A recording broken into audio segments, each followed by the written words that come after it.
Hello and welcome back to video 2 in the series on intermediate algebra. This is part 2 of the fundamental properties of algebra. So last time we talked about multiplication and addition of numbers. In this video, we're going to talk a little bit about what are called the identity numbers of those operations.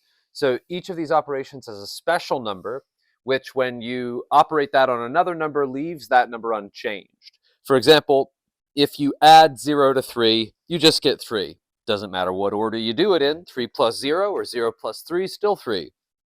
And the same thing with times and the number 1. 1 times 3 is 3.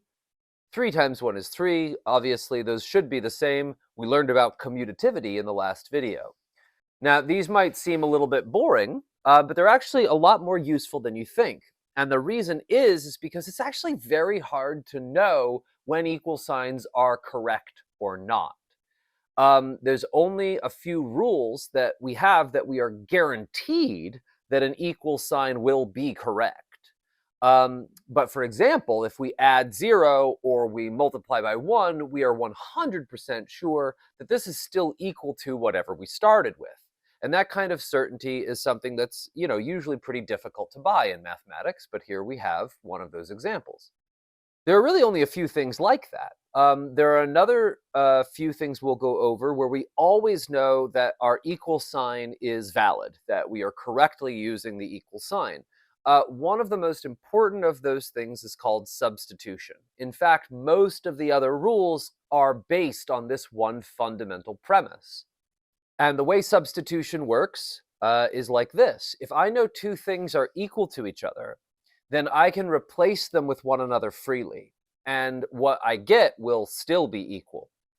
Now, as a very simple example, say we knew for a fact that A was equal to 3. Then if I told you A plus 2, then we could also say that A plus 2 was equal to 3 plus 2. And now I know what 3 plus 2 is, it's 5. So in this way, we have the axiom of substitution playing its sort of simplest role in that we can substitute a number with a value if we know that the number is equal to that value. We also know numbers are equal to themselves. This is perhaps the most basic one. What else would equality mean if numbers were not equal to themselves? And since they're monovalent, they are just equal to themselves. So, for example, we know that 3 is always going to be equal to 3, no matter what. And that might, again, seem pretty useless and boring, but in fact, it usually gives us a place to start. We at least know that. And sometimes that's really all we need to get the ball rolling. Another thing we know that equal signs always do is that it doesn't really matter if equality is phrased going from left to right or right to left. If we interchange the roles of who's on the right and who's on the left, we still get equality. If A is equal to 3, then 3 is equal to A. There's no reference to lefts or rights when we deal with equality. Now, this will be contrasted with inequality later, but for right now, we have this nice property of equality. Now let's put all of those things together along with their special names, because, what's mathematics unless we start to assign things some special names? And we get the following list of the properties of equal signs. So this is a critical note. I want you to copy the following table in its entirety and turn it into me. These are the properties of equality. We have what's called reflexivity. A number is equal to itself. Symmetry. If a number is equal to itself, then, just switch them around and that's still fine.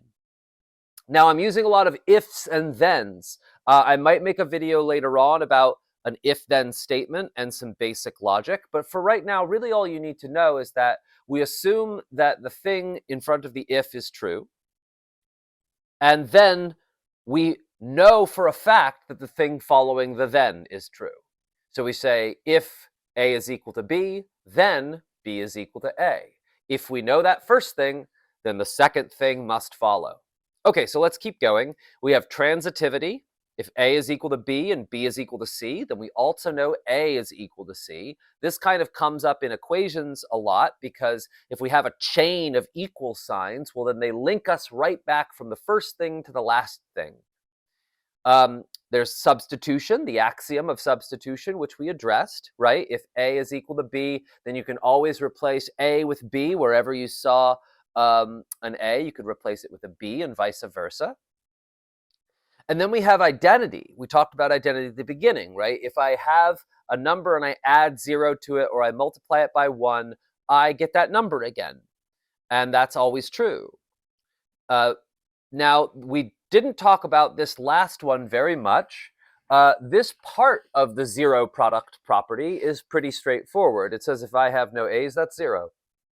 A times 0 or anything times 0 is always equal to 0. And in some sense, this overpowers even some of the properties that we're going to look at later. When we talk about division by 0, this is going to be a big deal. So I'll just mention it right now that this is something that we take for fact, that anything times 0 is going to be 0.